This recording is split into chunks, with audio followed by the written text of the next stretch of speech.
கோபிச்செட்டிப்பாளையம் அருகே விவசாய தோட்டத்தில் மூலிகை செடிகளுடன் கஞ்சா செடிகளை வளர்த்து வந்த சித்த வைத்தியர் மாரப்பன் மற்றும் அவரது மகன் கருப்பசாமியை மதுவிலக்கு பிரிவு காவல்துறையினர் கைது செய்து சிறையில் அடைத்தனர்.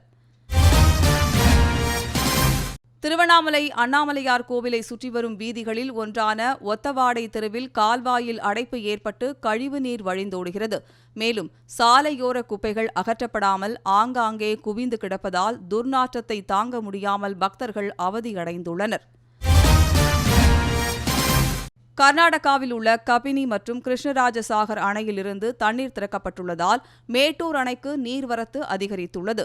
அணைக்கு தற்போது நொடிக்கு 1038 கன அடி நீர் வந்து கொண்டிருக்கிறது.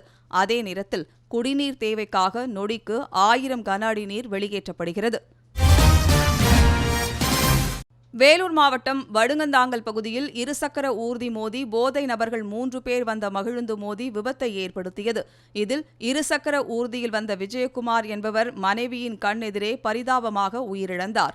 மகிழுந்தை பறிமுதல் செய்த காவல்துறையினர் விபத்தை ஏற்படுத்திவிட்டு தப்பியோடிய 3 பேரை தேடி வருகின்றனர்.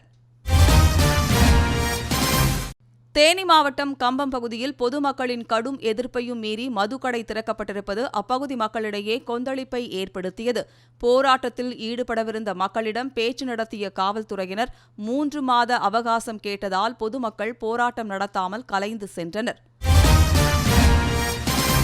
சிவகங்கை மாவட்டம் மானாமதுரை அருகே தொடர் மின்வெட்டு மற்றும் குறைந்த மின்னழுத்த பிரச்சினையால் கிராம மக்கள் அவதியடைந்துள்ளனர். இதற்கு எதிர்ப்பு தெரிவிக்கும் வகையில் மின்மாற்றிக்கு தேங்காய் உடைத்து வழிபாடு செய்தும் மின்கம்பத்தில் தீப்பந்தம் ஏற்றியும் அவர்கள் நூதன போராட்டம் நடத்தினர்.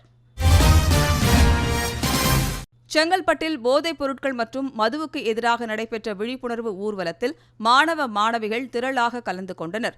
மதுவால் ஏற்படும் தீமைகளை விளக்கும் துண்டறிக்கைகளை பொதுமக்களுக்கு அவர்கள் வழங்கினர்.